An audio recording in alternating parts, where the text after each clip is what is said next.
Hello everyone, welcome back to my channel, Angela's Universe.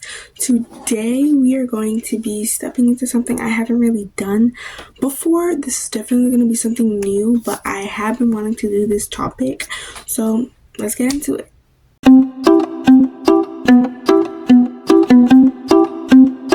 This is kind of going to be like a story time slash learning point for y'all too. This is going to be based off my personal experiences, but I know that some of y'all have also experienced this stuff too, so drop down in the comments like if you've ever experienced these topics, and let's get into it.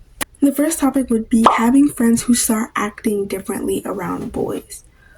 Oh my god, like this has got to be one of the things that I actually dislike the most about being friends with some girls, because sometimes they'll like act goofy with you, they'll act silly with you, but anytime a guy comes around, they'll either leave you or they'll like go hang out with somebody else. So I'm not gonna name drop, I don't name drop, but I have this friend, I'm still friends with her actually. I have this friend, she goes to my school, and she is a good friend. She's funny, she's nice, she's great at giving advice, but anytime during like certain classes, anytime a certain boy walks in or something, she'll like jump, and when I mean jump, she'll leap out of her seat, leave me all alone, because sometimes I only have like classes with her only, like she's my only friend. She'll leave me all alone, and then she'll like go like socialize with the boy, talk him up, and then talk me down whenever I'm around.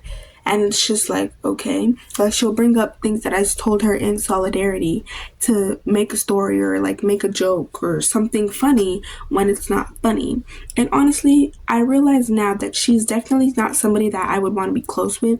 I don't think I can ever see her being like a best friend to me, especially if she still keeps up this act. She gives great advice, like she has such amazing energy and she's an amazing person to be around, but if a boy does walk in that she happens to be friends with, she'll quite literally leave you, kick you to the curb, or make you look bad in front of this person, and that can really piss somebody off, especially me. This second topic would be dealing with fake friends but staying quiet. I've had to do this a lot, and honestly, I feel like it's for the better. And let me tell you why. I've known and I know girls who I am friends with, who or was friends with, that they would say bad things about me, or they would like make up rumors about me, or like assume stuff about me without actually asking me and being too scared to ask me. And then like they might go around my back and whisper, be like, is it true that I heard that, like stuff like that. But I realize now that I don't have to react every time, because either way, a reaction is what they want out of me, is what they want to see, like, oh, is this gonna like scare her, like what's this gonna do to her? But really, I've learned that, wow, that's what y'all really think. You can come to ask me, or you could believe the rumors. Either way, that's you. I'd be hearing rumors about myself and I'm like, wow, I did that. I don't remember doing any of that stuff, especially because sometimes people can really have it out for you, and they could really want to make something to hurt you. But at the end of the day, I used to be a bad crash out. Like I would always be yelling at somebody. If I found out a rumor, I'd be like, why would you make that rumor about me, this and that? And then the whole school would be watching, and it'd be like a whole confrontation slash almost fight. Like, I realize now, as I've grown older, that was so unnecessary. Like, there was no need to be yelling at somebody. Of course, I try to have calm conversations with people, but they usually escalate, especially when you're dealing with people who aren't on your maturity level. So I realize I just sit back, I'll relax, I'll watch it play out. If somebody genuinely wants to know if something is true or not, they can come ask me themselves. It's if they believe me, that's up to them. And I just stopped caring, because I have dealt with fake friends, and I know some people who think certain things about me, but they won't tell me. But at the end of the day, if that doesn't affect me, then like, what am I doing? Trying to react like every 5 seconds. Is it true that you think that I blah, blah, blah? Like, who has time for that? I realize that now, like, people are always on the hunt for drama, always on the hunt for the next story, and they try to look for that in you. But if you give them a story to talk about, then that's what they're looking for. Basically, don't give them a reaction. Don't give them what they want. Just let things play out. This one would be feeling like the backup friend. Wow, this one. I have felt like the backup friend multiple times.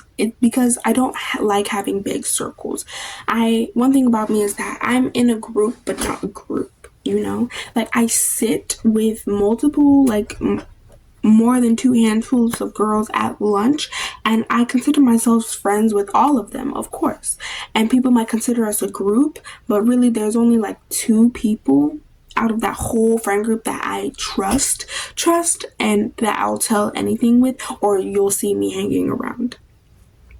Like, of course, that whole group comes together, but that's only during lunchtime or like special events like graduation or something. But like, you wouldn't see me going out of my way to hang out with some of the girls that I sit with. Like, you just won't. And because of that, sometimes I do feel like the backup friend, especially when like my close friend isn't available. She might have gone home early, she might have been doing something else, and then like I'm stuck by myself, which is when I go hang out with people that I don't usually hang out with or wouldn't always pick as my first option. And I realize that even though I feel like the backup friend sometimes, I do make other people feel like the backup friend sometimes. And I think that is natural because your person, the person that you always hang out with at school, or the people that you always hang out with at school, and when I say people I mean 2 or 3, might not always be available. And because of that, you have to settle and hang out with people who you wouldn't necessarily always choose as your first option. And that happens to people sometimes, and it might make you feel like, oh, well, wow, I'm just a second option, but you realize that sometimes you do it to people too. And I would always be like, wow, so I'm just a second option to you. You're only hanging out with me because why, your friend isn't here.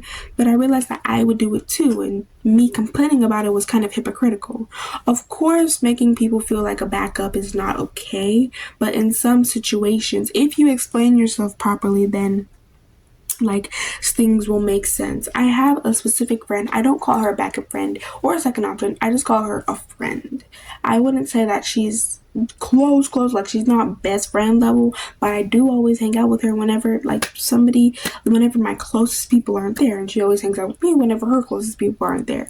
So it's sort of like a transaction. I just never make her feel like a backup friend, and you shouldn't make somebody else feel like a backup friend, like on purpose. But I understand that it does happen like slightly from time to time. The feeling of whenever your friend is glowing and you're just left behind, or being the ugly friend. I guess this one, it's not really a hard topic for me. It's just something that I have grown from, because in 7th grade, all y'all know that 7th grade was a really rough patch for me. So in 7th grade, I would always hang out with these like Hispanic girls and these white girls, and I was always the only black girl in my circle. Which kind of did single me out. I thought that the singling out was a good thing. Like, I couldn't curl my hair like they could. I couldn't just go inside the pool without a swim cap. I couldn't do certain things because of who I am. And I don't blame anybody for that. And it sometimes did. I thought that the singling out was a good thing. I was like, oh yay, like good to blah blah, like happy. And then sometimes people would make me feel bad for it, like make fun of my skin, say, oh, where did you go in the dark? And honestly, for a while it did shake me up. I always felt like I was not worthy of being called pretty as they were. And I was always like used, like, oh, yo, can I get your friend's number, or this and that, like your friend's pretty cute, and like nobody would ever actually be talking about me. They'd always want to use me for my friend. And it did hurt for a while, but after a while I realized that I am beautiful, I am pretty, and if you're going through the same thing, like don't be afraid to reach out, like just talk about it in the comments.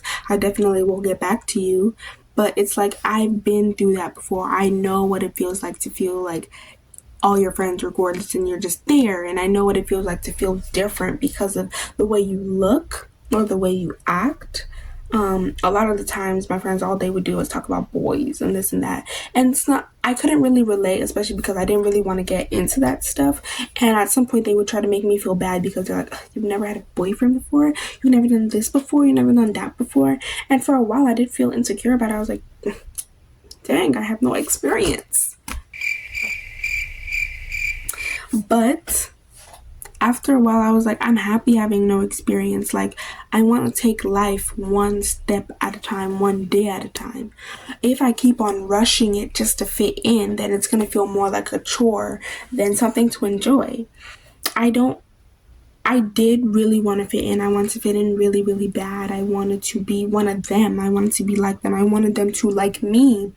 But I started to change into somebody that I didn't even recognize anymore because I wasn't like them.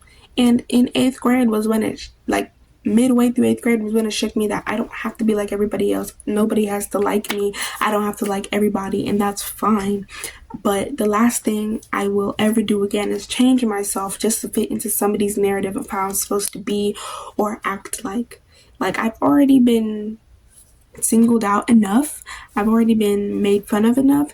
And now I've gone to the point where people are too scared to say anything about me like that. And I've gone to the point where all people do is compliment me. And these aren't like bragging rights. It's just I've done the work and I'm finally eating the fruits of my labor. And it definitely does feel nice after you put the work in too. Anyway, thank you so much for watching. Tell me if you enjoyed the video and if I should probably do a part 2. I actually really did enjoy talking about some of these topics and just debriefing to y'all. Comment down below if you've ever like related with any of these topics, and or if you've ever like needed help and you wanted to reach out, because I'm here. Thank you so much for watching, and bye guys, till the next video.